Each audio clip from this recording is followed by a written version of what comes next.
Fix point, जैसे बिल्कुल torque में जो डायग्राम बने थे वो ही हैं, बस नाम बदल गया, ऐसा मान सकते। ये पार्टिकल एम मास का, अब मान लो v वेलोसिटी से ये ऐसे चला दिया गया, ठीक है, तो इसको नाम दे सकते हैं, ये वेलोसिटी वाली लाइन होगी। वेलोसिटी वाली लाइन कह सकते हैं इसे, या लीनियर मोमेंटम वाली लाइन। टॉर्क में ये फोर्स वाली लाइन कही जाती थी, है ना।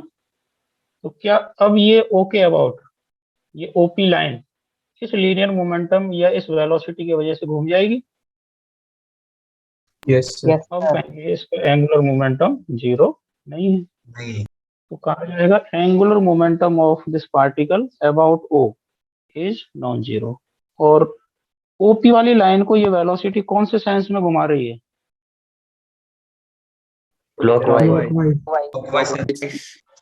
एंगुलर मोमेंटम, जैसे टॉर्क का सेंस होता था क्लॉकवाइज एंटी क्लॉकवाइज, वैसे ही एंगुलर मोमेंटम का भी सेंस होगा, ठीक है।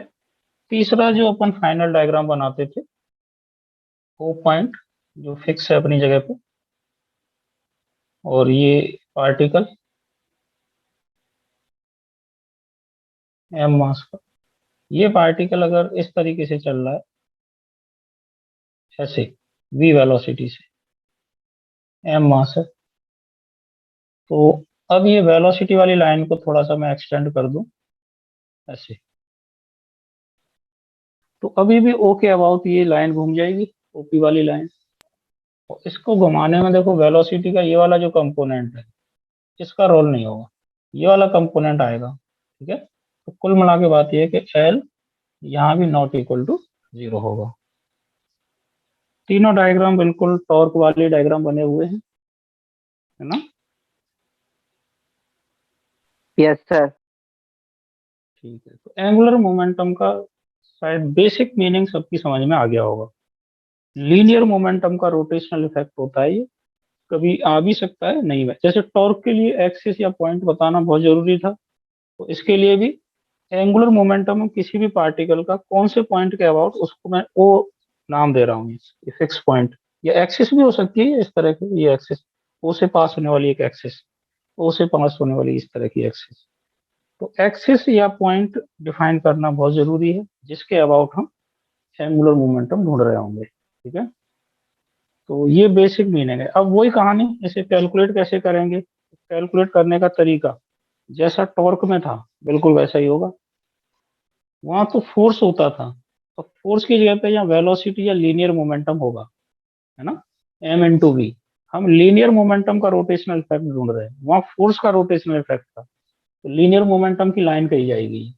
किस लाइन पे परपेंडिकुलर ड्रॉ करेंगे, कहाँ से? वो पॉइंट। वो पॉइंट यहाँ एक्सिस के अबाउट मैं बता, यहाँ से, है ना। इसी को हम आर परपेंडिकुलर बोलते थे कि नहीं? Yes sir. तो लीनियर मोमेंटम का कुछ मैग्नीट्यूड होगा M into V multiplied by ये परपेंडिकुलर डिस्टेंस, वो इस पार्टिकल का ओ पॉइंट के अबाउट एंगुलर मोमेंटम कहा जाएगा। तो अब उसे लिखेंगे, मैथमेटिकल कैलकुलेशन है, फॉर्मूला बनाएंगे उसको। यहाँ तक नोट करते हुए, डायग्राम बनाते हुए, फिर अब आप लिखना शुरू करेंगे।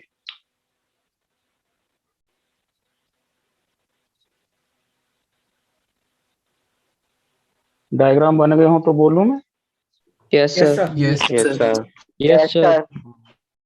लिखो, the angular momentum, the angular momentum of the angular momentum of a particle, angular momentum of a particle about a given point or axis, about a given point or axis is equal to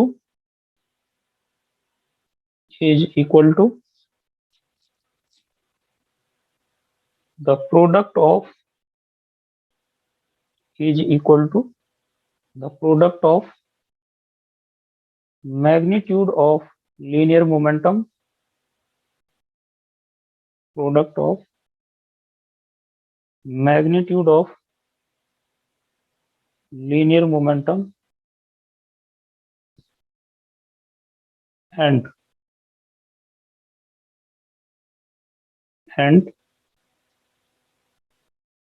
perpendicular distance and perpendicular distance on the line of linear momentum. Perpendicular distance on the line of linear momentum from that point or axis. From that point or axis.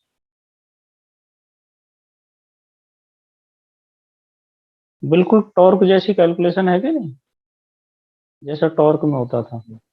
Yes sir. बस यहाँ पे force की जगह पे linear momentum आ गया, बाकी सब कहानी वही है। तो जैसे वहां फोर्स की लाइन होती थी, यहाँ लीनियर मोमेंटम की लाइन कही जाएगी। ये जो वेलोसिटी की लाइन है लीनियर मोमेंटम की लाइन होगी, हमें पता है। तो इस लाइन का आप चाहो तो नाम लिख सकते हो, line of linear momentum. Linear momentum की जो लाइन है, इस पर परपेंडिकुलर ड्रॉ किया गया है उस पॉइंट या उस एक्सिस से जिसके अबाउट हमें एंगुलर मोमेंटम ढूंढना है। तो लिख लेते हैं। देखो, अच्छा, इस डायग्राम में तो परपेंडिकुलर डिस्टेंस आ रही है। इस डायग्राम में ये पूरी डिस्टेंस ही परपेंडिकुलर है वेलोसिटी के, लीनियर मोमेंटम के। इस डायग्राम में परपेंडिकुलर डिस्टेंस 0 आएगी, वहीं से ओ से ही पास हो गई है लीनियर मोमेंटम की लाइन, इसलिए यहाँ एंगुलर मोमेंटम 0 हो रहा है, यहाँ नॉन जीरो हो रहा है। ये सबसे ज्यादा एंगुलर मोमेंटम वाला केस होगा, ये जनरल केस है। तो वही कहानी, जैसे ये अगर मैं इसे आर वेक्टर बोलता था ऐसे, है ना, यहाँ से यहाँ तक की जो लेंथ है अगर आर है, ये एंगल थीटा, थीटा एंगल होगा इसकी वेलोसिटी वेक्टर। वेलोसिटी वेक्टर और linear momentum vector P vector दोनों एक ही लाइन में होते हैं, ठीक है। और ये आर वेक्टर है तो इनके बीच में एंगल थीटा, ये भी थीटा, तो आर परपेंडिकुलर हो जाता था ये आर साइन थीटा। सब कहानी याद होगी सब। इसका फॉर्मूला बना देता हूँ, देखो इधर जगह करके एंगुलर मोमेंटम का फॉर्मूला बना देते हैं।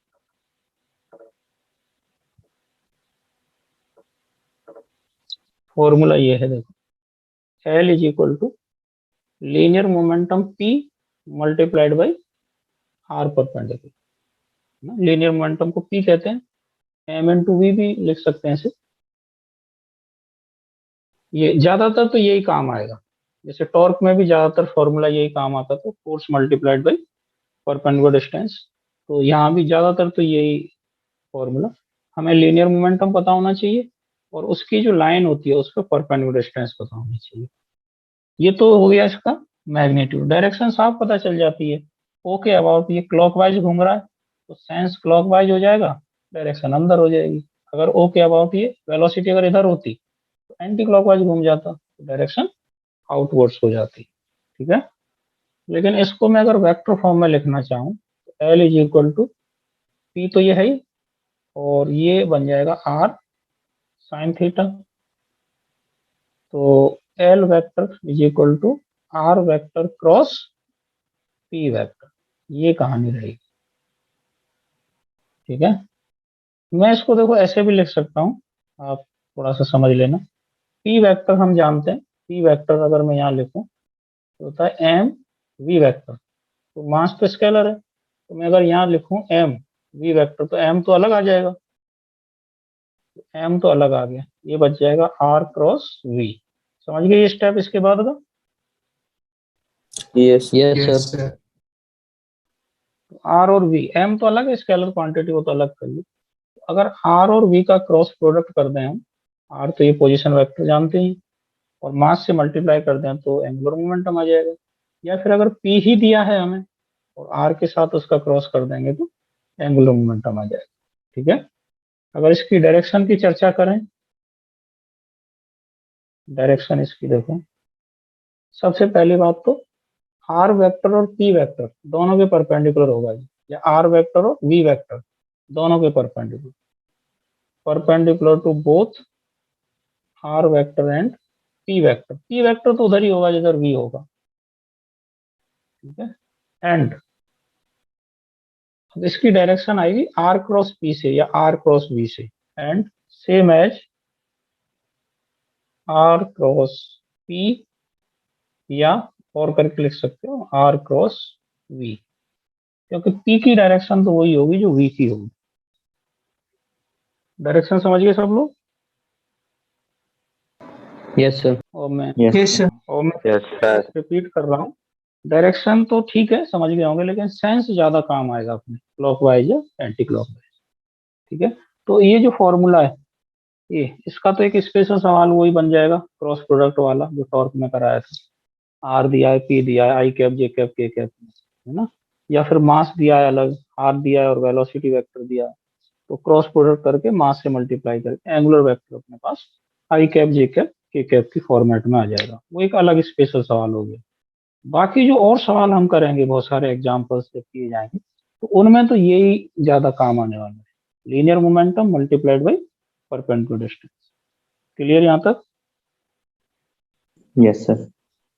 यस ठीक है, चलो तो कर लेते हैं एक ये वाला जो सवाल मैं कह रहा था, ये भी कर लेते हैं।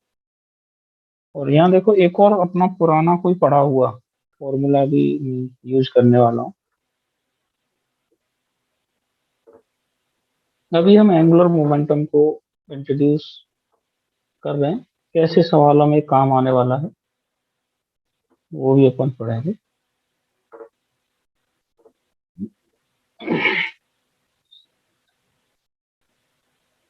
तो जैसे पहला सवाल अगर इसका ऐसा करें, देखो particle A particle of mass 2 kg, body हो सकती है, पार्टिकल हो सकता है, ए particle of mass 2 kg is at point, a particle of mass 2 kg is at point P 1, 2, 3 and moving and moving with velocity 3 I cap minus 2 j cap plus 5 k cap। मास इसका 2 kg दिया ही, और particle अभी यहाँ पे है। Find, सवाल ये बनेगा, find angular momentum L vector about origin 0, 0। इस सवाल को समझने की कोशिश करें। तो ये सवाल एक अलग टाइप का, जो आई कैप जे कैप के कैप इसमें नजर आ रहे हैं। तो वी वेक्टर तो हमें दे दिया है ना, मास भी दे दिया बॉडी का। आर वेक्टर कैसे ढूंढें? जिस पॉइंट के अबाउट हमें पता करना है वो ओरिजिन दे दिया है, और पार्टिकल जहां पे लोकेटेड है पी पॉइंट, उसके कोऑर्डिनेट्स दे दिए हैं 1, 2, 3। तो इसको हम आर वेक्टर कहते हैं कि नहीं? तो कोई मुझे यस बता सर। सकता है आर वेक्टर क्या आएगा यहाँ? x2 माइनस x1 यानी 1 माइनस 0, 1 हो जाएगा आई कैप, प्लस 2 2 जे का minus 0, 2 J cap, 2 j plus cap 3 K k cap, cap 3 k cap. ठीक है। अब फॉर्मूला अपना ये लगना है, L vector is equal to M R cross V. तो एम से तो फिर लास्ट में मल्टीप्लाई कर देंगे, पहले हम ये ढूंढ के लाएंगे आर क्रॉस वी। तो आर क्रॉस वी अगर हमें ढूंढना है तो ये डिटर्मिनेंट बना डालेंगे आई जे के, और पहले आर के लिखने हैं, आर क्रॉस वी है तो पहले आर के कोफिशिएंट 1, 2, 3, 1, 2, 3, और फिर वी वेक्टर दे दिया है 3 माइनस 2, 5। तो इसको अगर आप सिंप्लीफाई करेंगे तो क्या आएगा? देखो आई कैप आएगा सबसे पहले, ये छुपाएंगे ये छुपाएंगे, 10 और माइनस माइनस प्लस हो जाएगा 6, फिर माइनस आएगा जे, फिर इसमें ये कॉलम छुपाएंगे ये रो, तो 5 आएगा, और माइनस -9 प्लस फिर के कैप आएगा, के कैप के लिए ये कॉलम और ये रो, तो -2 और -6 सर वो +6 है, 16 नहीं है। प्लस आई में सर आई में आई 10 + 6 आएगा। हाँ 16 तो पूरा आएगा वो ना, ये सही है। 16 आई तो- cap + 4 j cap -8 k cap. तो ये आ गया 16 i cap minus minus minus plus हो जाएगा, plus plus plus 4 j cap और लास्ट में माइनस -8 के कैप। 8। ये आर क्रॉस वी आ गया। अब इस आर क्रॉस वी को मास से मल्टीप्लाई कर देंगे, मास दिया है शायद बॉडी का 2 kg। 2 हाँ, तो अपना फाइनल आंसर जो आएगा वेक्टर में एल वेक्टर, वो मैं देखो यहाँ लिख देता हूँ जगह पर। L vector is equal to mass 2 से मल्टीप्लाई करेंगे तो ये हो जाएगा 32 I cap plus 8 J cap और -16 ठीक है। ये आ गया एंगुलर मोमेंट। अगर मैग्नीट्यूड पूछा इसका तो मैग्नीट्यूड भी अपन फाइंड कर सकते हैं रूट करके, है ना। एक तो ये सवाल हो जाता है, ये अलग ही टाइप का स्पेशल सवाल है। अब इसमें जैसे मैंने मास अलग दे दिया, वेलोसिटी अलग, लेकिन अगर ये और आसान होता तो ये पी वेक्टर यानी लीनियर मोमेंटम डायरेक्ट ही दे दिया जाता, तो फिर आर क्रॉस पी से ही डायरेक्ट आंसर आ जाता अपना एल वेक्टर। ठीक है। Yes sir. Yes sir. तो ये हो गया एक सवाल। एक और सवाल देखो जिसमें अपना पुराना कोई पढ़ा हुआ एक छोटा सा कंसेप्ट काम आएगा, समझना जरा। मैं सवाल बोल देता हूँ, फिर आप उसमें सोचना समझना कि कौन सा कंसेप्ट मैं बोल रहा हूँ। मैं अभी नहीं बता रहा, आप ही सोचना उसमें। लिखें जरा सवाल। ये अगर लिख लिया हो तो हटा दूं इसे। Yes sir. Yes sir. Yes sir. ठीक है, चलो अगले सवाल पे चलते हैं। नेक्स्ट क्वेश्चन कुछ ऐसा है, लिखो a body of mass 2 kg, a body of mass 2 kg is moving, a body of mass 2 kg is moving with velocity 10 meter per second. A body of mass 2 kg is moving with velocity 10 meter per second along a straight line along 3x plus 4y minus 25 is equal to 0. इस line के along चल रहा है ये particle या body. Find angular momentum of particle, angular momentum of particle about origin 0,0। ये सवाल है।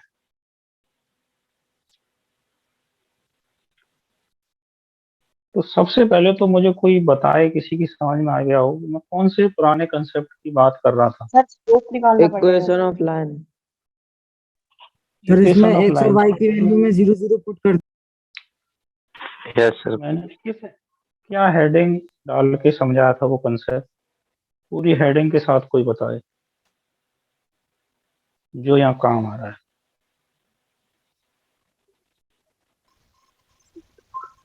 कहीं ना कहीं तो पढ़ा था।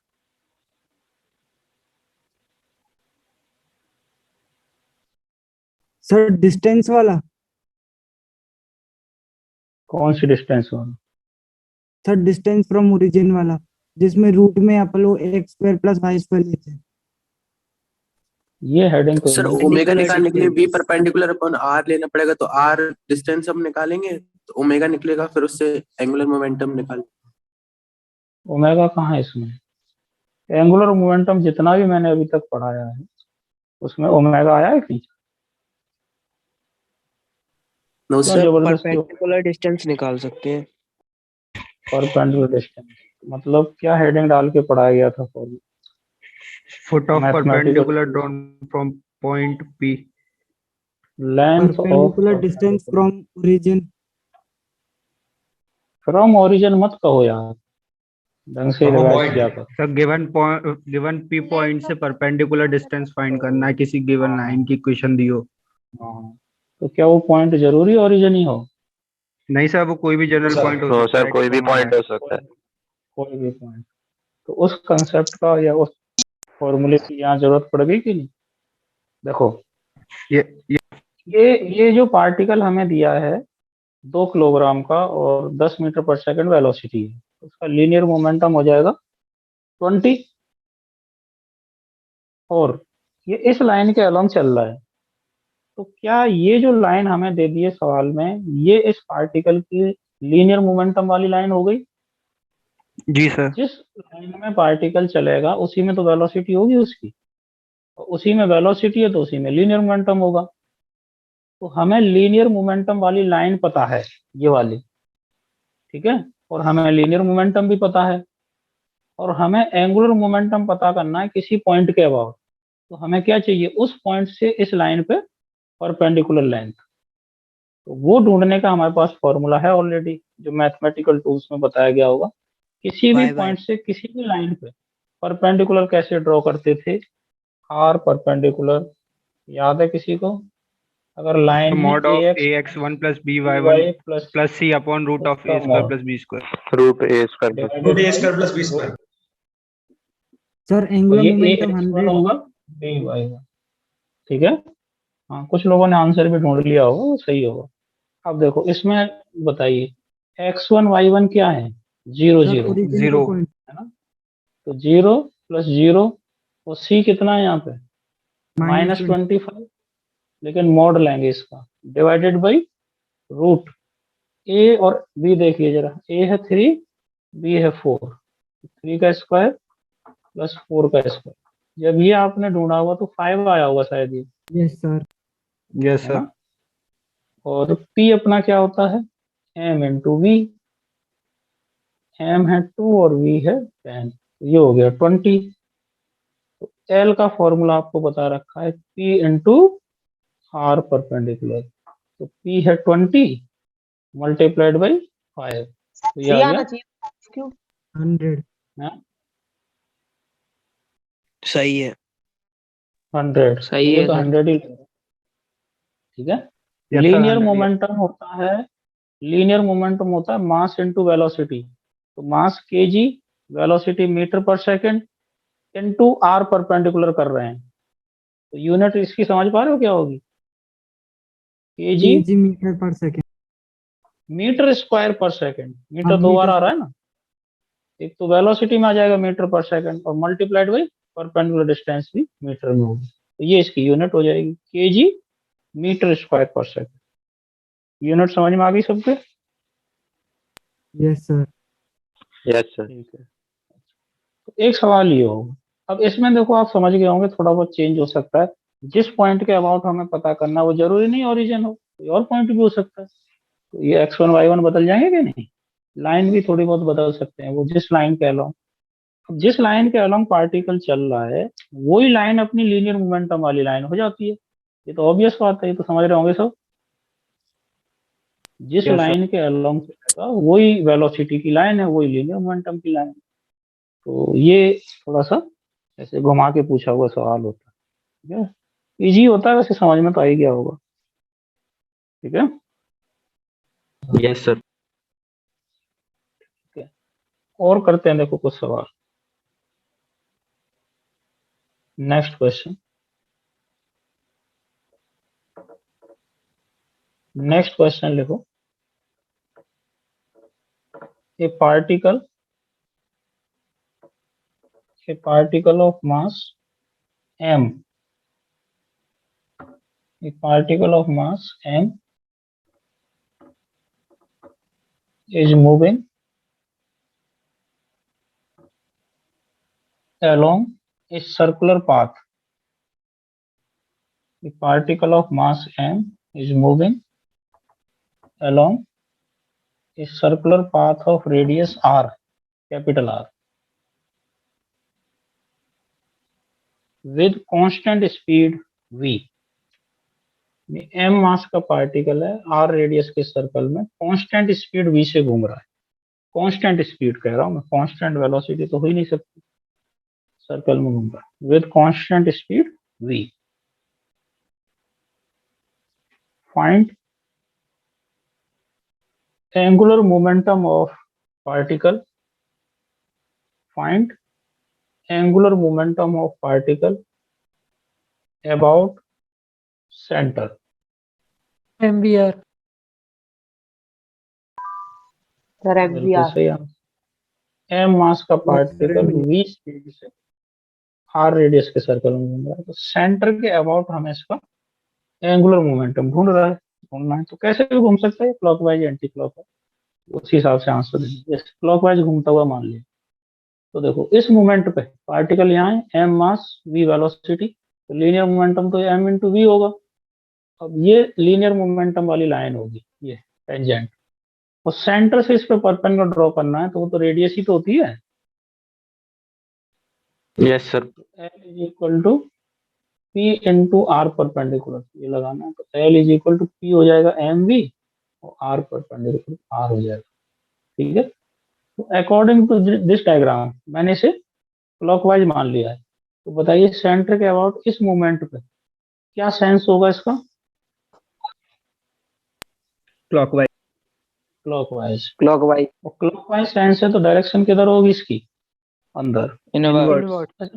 बिल्कुल सही. अब थोड़ी देर बाद पार्टिकल यहाँ पहुंच गया, मान लो यहाँ पहुंच गया, तो m मास का पार्टिकल यहाँ पहुंच गया, तो ये वैल्यू चेंज होगी या यही रहेगी. सेम सर रहेगी. रहेगी पर डायरेक्शन चेंज हो जाएगी.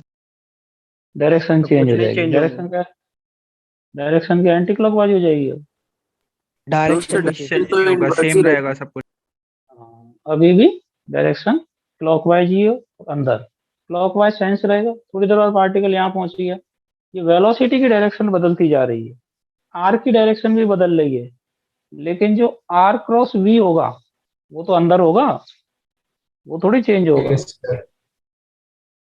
नहीं आ रही बात पकड़ में. जो लोग डायरेक्शन चेंज बता रहा था उसकी समझ में आ रहा है कि नहीं. अब गलती कर रहा था वो. डायरेक्शन वेलोसिटी की चेंज हो रही है, डायरेक्शन आर वेक्टर की भी चेंज हो रही है, लेकिन आर क्रॉस वी की डायरेक्शन चेंज नहीं हो रही. ठीक है, तो क्या मैं इस एंगुलर मोमेंटम को यूनिफॉर्म एंगुलर मोमेंटम कह सकता हूँ क्या. Yes sir. क्यों. सर इसकी डायरेक्शन सेंस सब सेम रहेगा, मैग्नीट्यूड. हाँ, ना तो मैग्नीट्यूड में चेंज हो रहा है और ना ही डायरेक्शन में. डायरेक्शन देखें तो सेंस इसका हमेशा क्लॉकवाइज रहेगा, डायरेक्शन अंदर. अगर ये पार्टिकल एंटी क्लॉकवाइज घूम रहा होता तो सेंस इसका सब जगह एंटी क्लॉकवाइज रहेगा और डायरेक्शन बाहर की तरफ. समझ गए. Yes sir. अब इसका मैं थोड़ा सा लेवल बढ़ाऊंगा, तो बहुत आसान है, लेकिन इसका थोड़ा सा लेवल बढ़ा देता हूं मैं. देखो जैसे समझ लो पहले, फिर उसके बाद मैं पूरी कहानी लिखा दूंगा. जैसे अभी हमने इस पार्टिकल का एंगुलर मोमेंटम इसके अबाउट पता किया है, सेंटर के अबाउट, लेकिन हम जानते हैं कि हम किसी भी पार्टिकल का एंगुलर मोमेंटम किसी भी पॉइंट के अबाउट पता कर सकते हैं. जरूरी नहीं है कि पॉइंट एक ही हो, पॉइंट तो हम बता सकते हैं, जैसे रेफरेंस फ्रेम बदल देते हैं ना बहुत सारे. तो वैसे ही इस सवाल को मैं फिर देखो अब ऐसे बनाऊंगा, एक पार्टिकल सर्कल में तो घूम रहा है, लेकिन उसका एंगुलर मोमेंटम हमें सेंटर के अबाउट न पता करके एक ऐसा पॉइंट लेना है जो सेंटर से d डिस्टेंस पे होगा और इस सर्कल की एक्सिस पे होगा. सर्कल की एक्सिस समझते हो, सर्कल Yes, की sir. एक्सिस. Yes sir. ये लाइन होगी, इस डायग्राम में वो एक्सिस नजर नहीं आ रही और वो पॉइंट भी नजर नहीं आएगा. यहाँ से d डिस्टेंस से एक बाहर की तरफ पॉइंट इमेजिन कर पा रहे हो, अंदर भी हो सकता है, तो उस पॉइंट के अबाउट हमें ढूंढना पड़ेगा. तो अगला सवाल लिखें, वही है. लिखो, कहानी तो ऐसे ही लिखेंगे पूरी. A particle of mass m is moving along a circular path. थोड़ा सा लेवल बढ़ रहा है इसका, लेकिन बहुत ही इंपॉर्टेंट सवाल है ये, आगे चल के भी यूज होता है, समझना पड़ेगा थोड़ा ढंग से। A particle of mass m is moving along a circular path of radius r with constant speed v। ये तो पूरा ही लिखना है, फिर फुल स्टॉप लगाएंगे। Find angular momentum of particle, find angular momentum of particle about a point on the axis of circle, about a point on the axis of circle and at a distance d, small d, from center,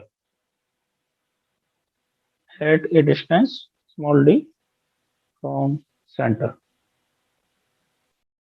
तो मुझे ये बताओ कि अभी तक वो point समझ में आ गया कि नहीं सबके, जिस पॉइंट की चर्चा हो रही है? Yes sir.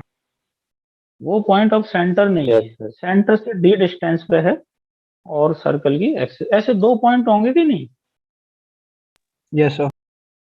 ऐसे दो एक पॉइंट बाहर, होंगे, एक एक अंदर। सेंटर की साइड, एक अंदर एक side। बाहर। हाँ, अगर सर्कल हम बोर्ड के प्लेन में बना दें तो एक बाहर की तरफ होगा, एक अंदर की तरफ। लेकिन अगर Z मैंने axis के सर्कल along। बोर्ड के प्लेन में, हाँ, अगर मैं सर्कल ऐसे बना दूं बोर्ड के प्लेन में, तो हम उस पॉइंट को बस इमेजिन कर सकते हैं, बोर्ड पे बना नहीं पाएंगे, है ना। तो मैं अब देखो सर्कल का वो डायग्राम बना रहा हूं जिसमें एक्सिस या वो पॉइंट भी नजर आ जाए। समझना, देखो सहमत होना जरा, मैं डायग्राम सही बना रहा हूँ क्या? ये रहा सेंटर और उसका ये भी एक्सिस। MBR होगा क्या? बिल्कुल नहीं होगा। ये देखो, ये रहा क्रॉस सेंटर। सेक्शन। अब मुझे बताओ कि ये सर्कल है कि नहीं? Yes sir. Yes sir. ऐसा और ये है वो एक्सिस। अब ये सर्कल बना दिया हमने बोर्ड के प्लेन के परपेंडिकुलर ऐसे। ये जो लाइन बनाई है मैंने, ये वाली, ये हमारी साइड वाली है और जो डॉटेड है वो बोर्ड के पीछे है। ये ऐसा सर्कल बना दिया है MB√D जो स्क्वायर आधा, प्लस R स्क्वायर। हाँ, कुछ लोग आंसर बता रहे हैं तो वो लोग जस्टिफाई कर लेना, आंसर सही है गलत है। सही आ जाए तो खुशी मना लेना, मुझे समझा लेने दो। अभी मैं सिचुएशन समझा रहा हूँ बाकी लोगों को, हो सकता है किसी ने पहले भी देख लिया हो ये सवाल, तो अभी थोड़ा शांत रहे। सिचुएशन ये है, सब लोग समझें, ये सर्कल है कि नहीं ये बताओ पहले तो। इससे सहमत है कि नहीं? सर है। Yes sir. ये, हाँ, ये सर्कल जैसा लग तो नहीं रहा, लेकिन है सर्कल ही। इसका ये जो पोर्शन है, आधा पोर्शन बोर्ड के बाहर है और ये जो डॉटेड बनाया है बोर्ड के पीछे है। यानी ऐसा सर्कल बना हुआ है जो अंदर दीवार के अंदर तक गया है ऐसे। इसका आधा दीवार के पीछे होगा, आधा हमारी तरफ, ठीक है। तो उसकी जो एक्सिस बनेगी वो ऐसी बनेगी कि नहीं? तो जिस पॉइंट के बारे में हम बात कर रहे हैं, जिसके अबाउट हमें एंगुलर मोमेंटम ढूंढना है, वो पॉइंट देखो अपने पकड़ में आ गया। यहाँ से सेंटर से डी डिस्टेंस ये पॉइंट है, इसके अबाउट, जिसे हम ओ कहते थे, ओ जैसा पॉइंट ये है। इसके अबाउट हमें इसका एंगुलर मोमेंटम ढूंढना है। सिचुएशन समझ में आ गई? कैलकुलेशन और आंसर वाली बात तो बाद में आएगी, पहले स्थिति समझ में आई कि नहीं ये बताओ। Yes sir. यस अब सर। देखो इस सर्कल में पार्टिकल घूम रहा है ऐसे, मान लो ऐसे घूम रहा है ये एरो ऐसे। इसका मतलब ये है, जब ये जो बोर्ड के बाहर वाला पोर्शन है उसमें ऐसे जा रहा है ऊपर की तरफ, फिर अंदर जाएगा और फिर पीछे घूम के आएगा ऐसे, और फिर ऐसे ऐसे घूमता हुआ इमेजिन कर पा रहे हो पार्टिकल को? ठीक है, यस सर। चलो ठीक है। अब देखो, जब ये पार्टिकल इस सर्कल में घूम रहा होगा, तो जब ये सर्कल के बिल्कुल टॉप मोस्ट पॉइंट यहाँ पे होगा, इस जगह पे, तो इमेजिन करना, पार्टिकल जब यहाँ है तो कितने लोग सहमत हैं जब पार्टिकल यहाँ होगा तो इस डायग्राम के हिसाब से वो अंदर जा रहा होगा? Yes sir. Yes, sir. Yes, sir. Yes, sir. और जब ये बिल्कुल नीचे यहाँ पहुंच गया होगा, जब यहाँ पहुंच गया होगा तो बाहर आ रहा होगा। Yes Yes, sir. sir. Yes तो ये दो खास जगह हैं, देखो इनसे ही आंसर आ जाएगा और फिर बाकी जनरलाइज कर देंगे। तो मैं ये मान के चल रहा हूँ कि पार्टिकल इस जगह पे है, अभी इस मोमेंट पे यहाँ है m मास का, तो इसकी जो वेलोसिटी है वो अंदर होगी। सब लोग सहमत हैं? Yes, sir. और देखो हमें क्या क्या चाहिए होता है, हमें वेलोसिटी चाहिए होती है, वेलोसिटी से लीनियर मोमेंटम आएगा, और फिर हमें परपेंडिकुलर डिस्टेंस भी चाहिए होती है। वो कैसे ढूंढेंगे? देखो ध्यान देना, पार्टिकल यहाँ पे है और हमें O के अबाउट पता करना है। देखो मैं O से पार्टिकल को मिलाता हूँ तो कितने लोगों को याद है कि यही अपना R वेक्टर होता था कि नहीं, है ना? R वेक्टर जिस पॉइंट के अबाउट हमें पता करना है उससे पार्टिकल को मिला देते हैं। अच्छा, जब पार्टिकल यहाँ होगा तो R वेक्टर यहाँ बन जाएगा, ठीक है। अब कभी हवा में यहाँ होगा, हवा में, तो R वेक्टर हवा में बन रहा होगा। तो अब कुछ लोग समझ गए होंगे कि मैंने यही पॉइंट क्यों सेलेक्ट किया। इस पॉइंट को सेलेक्ट करने से फायदा हमें ये मिल गया कि R वेक्टर बोर्ड पे आ जाएगा, बोर्ड के प्लेन में, है ना? Yes, sir. Yes Yes, sir. sir. और इस पॉइंट को सेलेक्ट करने का भी फायदा होगा कि इस पॉइंट का भी R वेक्टर बनाएंगे तो वो भी बोर्ड पे ही आ जाएगा। लेकिन बाकी और भी बहुत सारी जगह पे होगा ये पार्टिकल, यहाँ कहीं हवा में होगा, अंदर भी होगा, लेकिन वहां का जब R वेक्टर आप इमेजिन करोगे तो वो हवा में होगा, यानी R वेक्टर ऐसे ऐसे घूमेगा। तो कौन जैसा इमेजिन कर पा रहे हो? Yes, yes sir. कौन सर। जैसा बनाता Yes, जाएगा sir. वो R वेक्टर, Yes, sir. ना? तो बाकी सारी जगह के R वेक्टर तो हवा में होंगे, बस यही दो जगह ऐसी हैं जिनके R वेक्टर बोर्ड के प्लेन में आएंगे, है ना? Yes, अब sir. समझ में जी होंगे सर. मैंने इन्हीं दो पॉइंट्स पर क्यों ध्यान दिया है, ठीक है। तो मैं इस पे ध्यान दे रहा हूँ अभी, ध्यान से समझना। देखो मैं क्या कह रहा हूँ, ध्यान से पकड़ना, एक बार ही बोलूंगा। इस मोमेंट पे पार्टिकल की वेलोसिटी है बोर्ड के प्लेन के अंदर और R वेक्टर है बोर्ड के प्लेन में। तो कितने लोग सहमत हैं दोनों के बीच में एंगल 90 होगा, यस सर। यस सर है ना? वेलोसिटी है बोर्ड के प्लेन के अंदर और R वेक्टर है बोर्ड के प्लेन में ही। तो दो वेक्टर इमेजिन करो, एक तो बोर्ड के प्लेन में बना दिया और एक प्लेन के परपेंडिकुलर बनाया, तो क्या एंगल होगा उनके बीच में? 90 90 होगा. ठीक है। तो देखो इस मोमेंट में मैं इसका L लिखने की कोशिश कर रहा हूँ, P R साइन थीटा, याद है? Yes, sir. L is equal to P है अपना MV और R तो ये R है ही, वो क्या है R और V के बीच में एंगल 90 degree. 90 डिग्री। तो L इज इक्वल टू MV और इस R की वैल्यू कोई मुझे ढूंढ के बता सकता है? Root of root R square plus D square. वो रख दी मैंने तो, ठीक है, क्लियर। अब देखो जब ये पार्टिकल घूम फिर के पीछे घूम के आएगा, वो पीछे घूम के जब नीचे पहुंचा होगा तब वेलोसिटी बाहर की तरफ आ रही होगी और Yes, R sir. Vector board के प्लेन में Yes, बनेगा। sir. कितने लोग सहमत हैं कि जब वो बिल्कुल नीचे पहुंचा होगा तब भी L की वैल्यू यही आएगी? Yes, sir. तो अब हमने दो पॉइंट से ढूंढ लिया, यहाँ जब ये हाईएस्ट पॉइंट पे है, यहाँ टॉप मोस्ट पॉइंट पे, तब L ये आ रहा है और सबसे नीचे देखा तब भी ये आ रहा है। तो बाकी सारे पॉइंट्स भी तो सिमेट्रिक हैं। Yes, sir. जितने लोग अब इस बात को हजम करने के लिए तैयार हैं कि पार्टिकल हवा में कहीं भी रहे ये L की वैल्यू यही आएगी। जी सर. Yes, sir. Yes, हमने sir. दो पॉइंट से चेक कर लिया, दो पे एक जैसा आ रहा है, तो बाकी सारे पॉइंट भी तो ऐसे ही हैं। लेकिन अभी काम खत्म नहीं हुआ, देखो काम अभी बचा है। यहाँ तक अगर नोट कर लिया हो तो यहाँ थोड़ी सी जगह बनाऊंगा मैं। अब असली काम तो अब शुरू हुआ है। ये तो आ गया होगा आपके पकड़ में, यानी एल की वैल्यू सब जगह एक जैसी आने वाली है। लेकिन अच्छा, इसको मैं हटा देता हूँ, ये समझ ही गए होंगे, इसकी वैल्यू लिखी थी मैंने और ये भी नोट कर लिया होगा। अब देखो ध्यान से समझना, जब ये पार्टिकल टॉप मोस्ट पॉइंट पे है, टॉप मोस्ट पॉइंट पे, यहीं से अपन पकड़ रहे हैं सवाल को, तो वेलोसिटी अंदर है और आर वेक्टर ये रहा। तो जब ये पार्टिकल यहाँ है इस जगह पे, तो एल वेक्टर जो हमने मैग्नीट्यूड ढूंढा था अभी एल, उसकी डायरेक्शन ढूंढने की कोशिश में हूं मैं।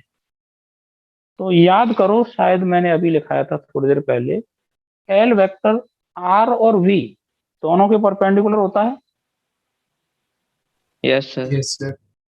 है ना, आर क्रॉस वी सी तो आता है। तो अब देखना, वी तो है अंदर बोर्ड के प्लेन के परपेंडिकुलर, एक लाइन में बना रहा हूं, ध्यान देना जरा, क्या वो लाइन आर और वी दोनों के परपेंडिकुलर होगी क्या? मैंने यस क्या सर। किया, ये जो आर है इसके परपेंडिकुलर एक लाइन बना दी, तो देखो आर के परपेंडिकुलर तो ये नजर आ गई बोर्ड के प्लेन में। कितने लोग सहमत हैं कि ये वी के भी परपेंडिकुलर होगी? यस ये सर। बनाई है मैंने Yes, बोर्ड sir. के प्लेन में, वी है अंदर। Yes sir. Yes, sir. लोग इस बात को समझ गए कि जो एल वेक्टर आएगा इस मूवमेंट पे, वो इस लाइन में आएगा जी sir. यस ना। सर। अब इस लाइन में तो दो डायरेक्शन हो सकती हैं, या तो उधर या इधर। तो वो कैसे आएगा, वो आएगा आर क्रॉस वी से। तो वो थोड़ा सा आपको समझना पड़ेगा। आर क्रॉस वी, देखो ध्यान देना, टॉप मोस्ट पॉइंट पे ये जो मार्कर मैं बना रहा हूँ ये अंदर की तरफ जा रहा है, देखो मार्क अंदर गया, ये रहा, ये वेलोसिटी अंदर गई, और आर वेक्टर ऐसे आ रहा है, ये रहा, ये जो उंगली है ये आर वेक्टर। सहमत है सब लोग? Yes sir. Yes sir. R R ये रहा और वी अंदर है। तो आप बना लेना, भले ही आपके पास पेन वगैरह कुछ हो तो पेन को अंदर की तरफ रखो, और ये जो उंगली है ऐसे, और मैं आर से वी की तरफ स्क्रू घुमाऊंगा। आर क्रॉस वी करना है कि नहीं, ये रहा आर, आर क्रॉस वी। तो देखो इधर आता हुआ नजर आ रहा है कि नहीं R cross V? Yes sir. Yes sir. हो गया हजम? ये तो Yes, हमें sir. पहले ही पता था कि इस लाइन में आना है एल वेक्टर जो आर के परपेंडिकुलर है, लेकिन इस लाइन में ऊपर भी आ सकता था, नीचे भी। अब ये नीचे इधर आएगा या ऊपर आएगा, वो डिसाइड करेगा आर क्रॉस वी, है ना। और आर क्रॉस वी जी कैसे है, sir. देखो वी तो अंदर है और आर ऐसे है, तो आर से वी की तरफ आप स्क्रू घुमाएंगे तो ऐसे ही बढ़ेगा ये इधर की तरफ। ठीक है, अब देखना, अब ये अगर डायग्राम समझ में आ गया हो तो देखो दूसरा डायग्राम बना रहा हूं मैं, पकड़ना उस बात को। मैं इसी चीज को, जैसे ये है सर्कल, यही वाला ऐसे घूम रहा है, और ये एक्सिस, ये वो पॉइंट है डी डिस्टेंस वाला। अब मैं कह रहा हूं, और इस जगह का आर वेक्टर ये होगा, ये रहा आर वेक्टर, नीचे आ चुका है अब ये। अब देखना, ये जो आर वेक्टर है यहाँ का, इसके परपेंडिकुलर एक लाइन बना रहा हूं मैं। तो जब पार्टिकल इस जगह पे होगा यहां, तब का एल वेक्टर इस लाइन में आने वाला है। Yes, yes sir. Sir. Yes. Sir. अब इस लाइन में इधर की तरफ या नीचे की तरफ, वो कैसे डिसाइड होगा, देखो अब इसमें वेलोसिटी बाहर आ रही है, ये रही वेलोसिटी बाहर आ रही है, और आर ऐसे जा रहा है, ये रहा आर, ये वेलोसिटी मार्कर इधर आ रहा है, आर ये रहा है ना। तो हमें क्या पता करना है, R cross V. Yes. Yes sir. V बाहर की तरफ आ रहा है और आर ये जा रहा है इधर, ऐसे ही तो आ रहा है आर, यूं ऐसे बढ़ा, यहाँ बनाएंगे ऐसे, ये वी गया और उंगली मुझे यहाँ लगानी पड़ेगी ऐसे, है ना, ऐसे लग गई। तो आर क्रॉस वी करूंगा मैं, आर क्रॉस वी। तो देखो तो ऊपर की तरफ आएगा। इधर नजर आ रहा है कि नहीं,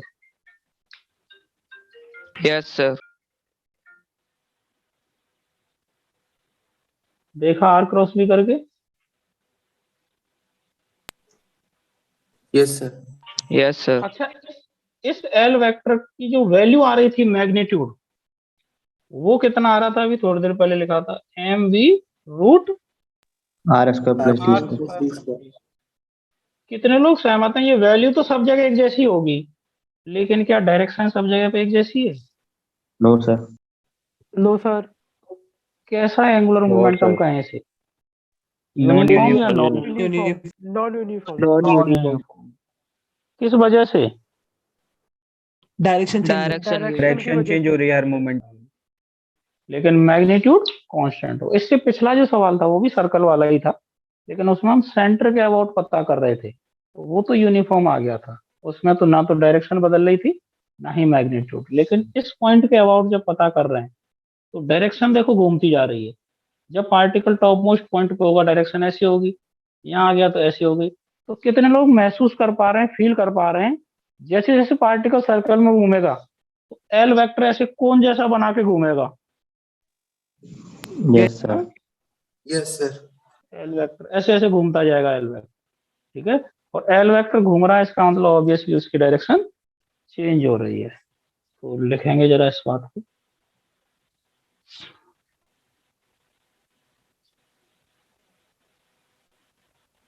it is non uniform angular momentum. It is non uniform angular momentum because it is non-uniform angular momentum because its direction changes, but magnitude remains constant. But magnitude remains constant. Magnitude तो इसका constant ही रहेगा सब जगह, ये वाला, ये magnitude तो सब जगह एक जैसा होगा, बस डायरेक्शन ही चेंज हो रही है, घूमती जा रही है, ठीक है। ये देखो, इसमें इस चैप्टर के लिए तो बढ़िया सवाल है ही खैर ये, लेकिन आगे चल के 12th क्लास में भी एक आध जगह पे इसकी जरूरत पड़ती है। योगेश एंड कंपनी को पता होगा। योगेश, मैग्नेटिक फील्ड वाले में स्टार्टिंग में ही आता है क्वेश्चन में। हाँ, मैग्नेटिक फील्ड वाले चैप्टर में एक दो जगह यूज होता है ये, ठीक है। तो वहां भी इसका यूज है, लेकिन यहाँ तो ये बढ़िया सवाल है ही है। तो पिछले सवाल और इसमें अंतर समझ में आ गया सबको? पार्टिकल एक ही था, यस सर। पार्टिकल तो एक ही घूम रहा है सर्कल में, लेकिन उसका एंगुलर मोमेंटम हमें जिसके अबाउट पता करना है वो जगह अलग अलग ले लिया हमने। इससे पहले Yes. सवाल में उसे सेंटर ले लिया, अब एक्सिस पर कोई पॉइंट लिया इधर। अच्छा, ये पॉइंट इधर लिया, ये इधर भी हो सकता था, इससे कोई फर्क नहीं पड़ना, वही वैल्यू आएगी और वही डायरेक्शन चेंज होती जाएगी इधर, ठीक है। यस। जी सर। जी सर। चलो अब बढ़ते हैं थोड़ा आगे।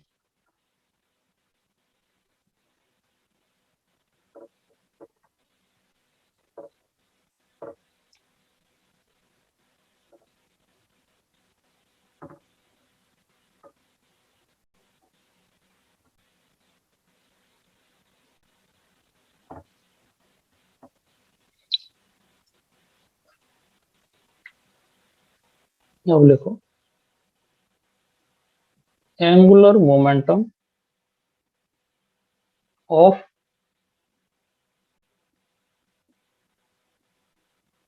रिजिड बॉडी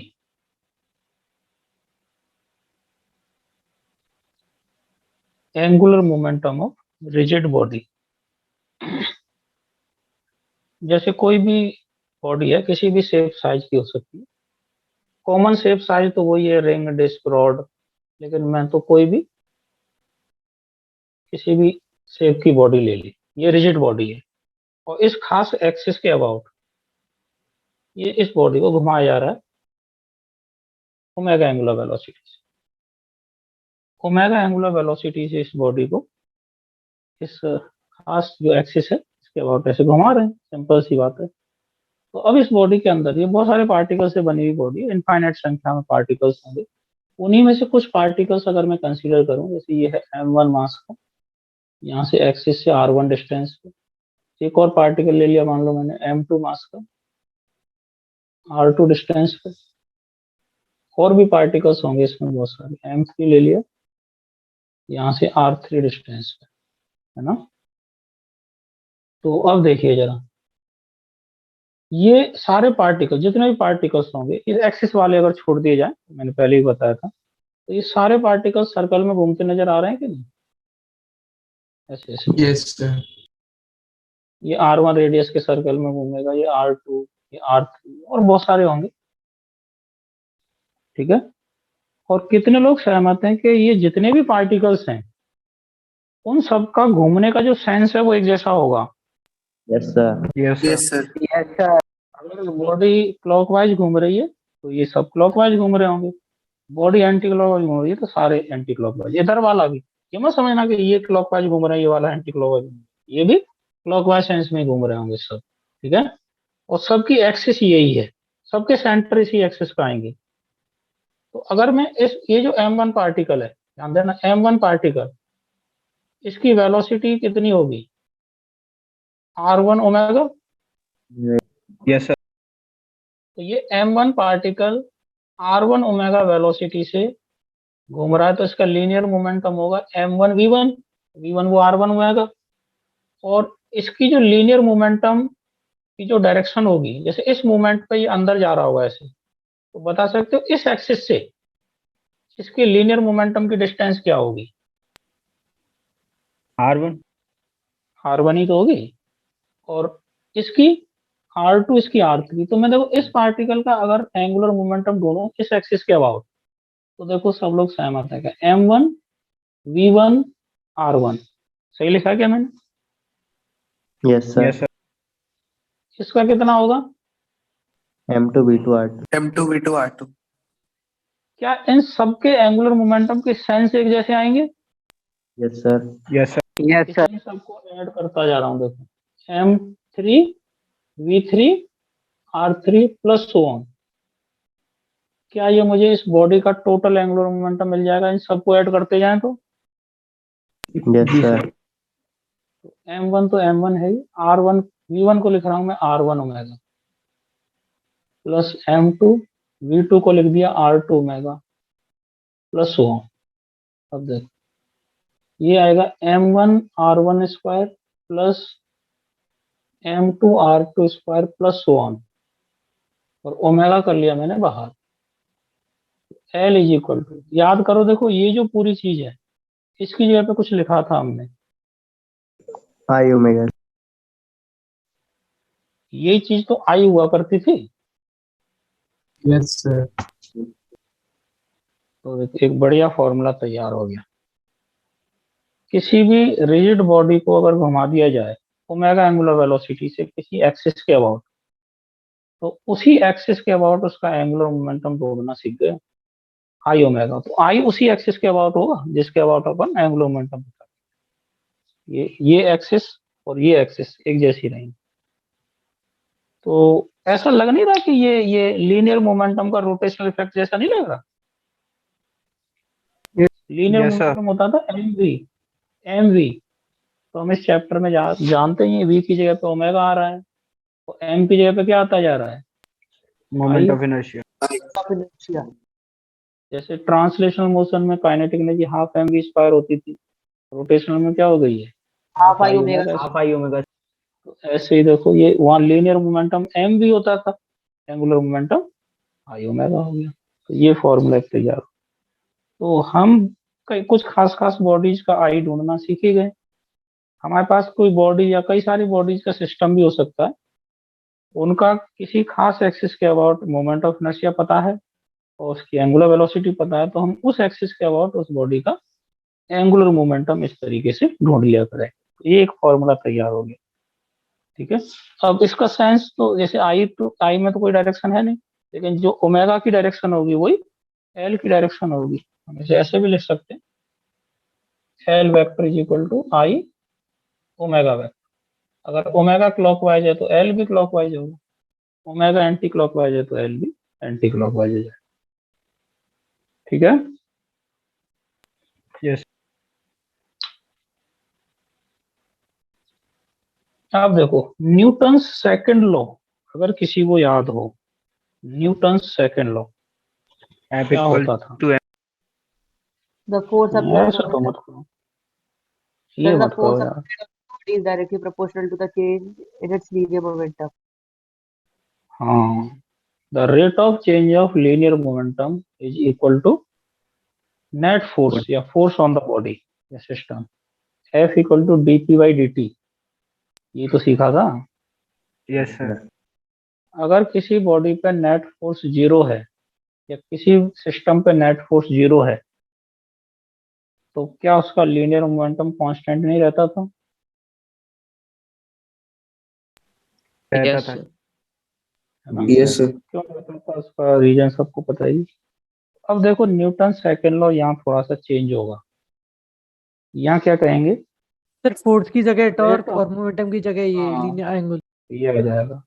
तो rate of change of angular momentum is equal to net torque. वहां क्या होता था? Net force. Net तो लिखें जरा, the net torque, net torque, कई बार नेट भी नहीं लिखते, टॉर्क ही लिख देते हैं, तो उसका मतलब नेट ही है। The net torque on a body और सिस्टम, कई सारी बॉडी का सिस्टम भी हो सकता है, is equal to rate of change of angular momentum is equal to rate of change of angular momentum of that body और system. Rate of change of angular momentum of that body और system. तो उसको देखो मैं यहाँ लिख रहा हूँ मैथमेटिकली, समझ जाएंगे आप। Torque vector is equal to d l by d t. आई बात पकड़ में? Yes, sir. तो अगर एल वेक्टर को डिफरेंशिएट कर दें टी के रेस्पेक्ट में तो हमें टॉर्क मिल जाएगा, या फिर इसका उल्टा भी कर सकते हैं अपन। ऐसे अगर लिखूं मैं इसे, D L is equal to torque D T, है ना? तो ये integration D L vector is equal to integration torque D T. तो इधर तो एल इनिशियल से एल फाइनल लिमिट लग जाएंगी, इधर 0 से टी या टी की कुछ लिमिट होंगी। तो क्या रिजल्ट आएगा देखो यहाँ से, बढ़िया सा, बिल्कुल लगभग वही रिजल्ट हैं जो अपन एनएलएम में पढ़ चुके हैं, बस सिंबल्स अलग हो गए, फिजिकल क्वांटिटीज अलग हो गई हैं, नाम बदल गए। फोर्स सर आपने क्या और लोअर क्वांटिटी क्या लगाई है sir? Lower limit L initial से एल फाइनल, तो यहाँ आ जाएंगे नजर, L final minus L initial is equal to integration torque D T. तो इसको मैं क्या कह दूंगा? Change in angular momentum is equal to, अगर इसे देखो दो तरीके से देख सकते हैं। अगर टॉर्क और टाइम के बीच में ग्राफ दिया है तो उसका एरिया है क्या ये? Yes, yes sir. sir. Sir तो वो एरिया तो आप समझ गए होंगे, या फिर टॉर्क का जो फंक्शन है टाइम के साथ उसे इंटीग्रेट कर दें तो हमें मिल जाएगा चेंज इन एंगुलर मोमेंटम। लेकिन मैं इसको देखो एक दूसरे नाम से लिख रहा हूँ, इम्पल्स। इम्पल्स किसका? Torque. टॉर्क। टॉर्क का, टॉर्क ये का। फोर्स का इम्पल्स नहीं है। तो जैसे इम्पल्स होता था फोर्स का, क्या वैसा ही इम्पल्स टॉर्क का भी होता है? बिल्कुल। तो वो इम्पल्स जो फोर्स वाला इम्पल्स होता था वो होता था चेंज इन लीनियर मोमेंटम, लेकिन टॉर्क वाला जो इम्पल्स होगा वो change in angular Angular. Momentum. Angular moment. बस कहानी लगभग वही, ठीक है? Yes Yes, sir. तो अब मान लो कोई सिस्टम है अपने पास, कोई सिस्टम है उस पे बाहर से हमने कोई फोर्स नहीं लगाया, पुरानी चीज याद दिला रहा हूँ, कोई एक्सटर्नल फोर्स नहीं है, अंदर वाले फोर्स तो लगे हुए हैं। तो कितने लोगों को याद है कि पूरा सिस्टम एक साथ देखते हैं तो इंटरनल फोर्स की कोई औकात नहीं है। Yes sir. Yes sir. फिर क्या देखा जाता था, एक्सटर्नल फोर्स। अगर सिस्टम पे बाहर से फोर्स नहीं आ रहा तो ऑब्वियसली उस पर नेट फोर्स जीरो हो जाएगा, और नेट फोर्स जीरो हो जाएगा तो हम लीनियर मोमेंटम कंजर्व कर देते थे कि नहीं। Yes sir. Yes sir. ऐसे ही अगर कोई सिस्टम है, मान लो एक अकेली बॉडी भी हो सकती है, कई सारी बॉडी का सिस्टम है, अभी आएंगे भी एग्जांपल्स जब करेंगे, तो उस सिस्टम पे किसी भी एक्सिस के अबाउट, एक्सिस बताना बहुत जरूरी होगा यहाँ, किसी भी एक्सिस के अबाउट अगर बाहर से कोई टॉर्क नहीं आ रहा, एक्सटर्नल नहीं आ रहा, इंटरनल भले ही आ रहे हैं उनकी आपस में बीच में, लेकिन बाहर से कोई टॉर्क नहीं आ रहा, हम नेट टॉर्क जीरो कह देंगे सिस्टम को। Yes Yes, sir. और net Yes, sir. Torque zero हो जाएगा तो हम कौन सा मोमेंटम कंजर्व कर पाएंगे फिर, Angular momentum. Angular momentum. हो जाएगा principle of conservation of angular momentum. Angular उस momentum. एक्सिस के अबाउट एक्सिस बताना बहुत जरूरी होगा, ठीक है। तो मैं उसी चीज को यहाँ लिख रहा हूँ।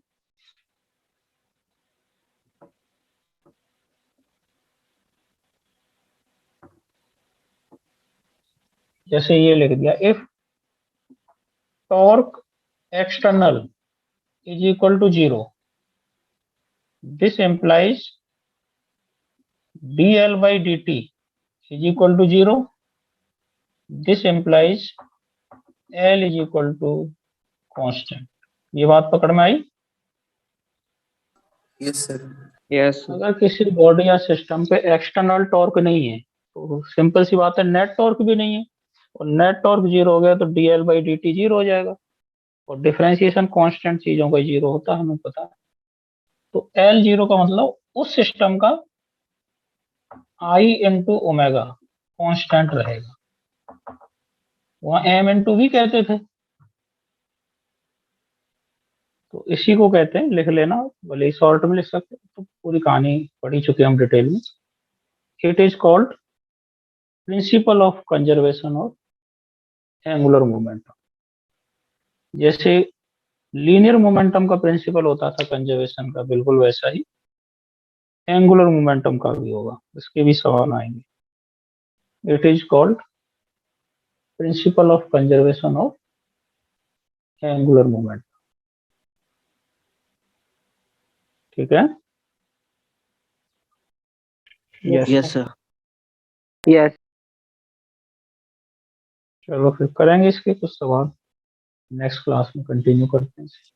Thank you, sir. Thank you, sir. Thank you, sir. Thank you, sir. Okay.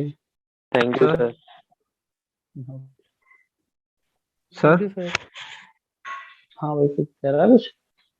हाँ सर, वो क्वेश्चन दिए थे उनका डिस्कशन कब होगा, कल जो दिए थे? अच्छा हाँ, वो याद दिला देते यार, क्लास की स्टार्टिंग में याद दिला दिया करो। कल ही कोई डाउट आउट है? Okay sir. हाँ सर, वो सर हो है गए। Yes, circular sir. मोशन दो वाले doubt का है, sir. C option. Sir है दो डाउट। अच्छा हाँ, तो एक दो डाउट है तो कल की क्लास में आते ही याद दिला देना मुझे ना, शुरू में। जी Okay, सर। sir. ठीक है। जी, sir. Okay, Thank you, sir. Okay. Thank you sir.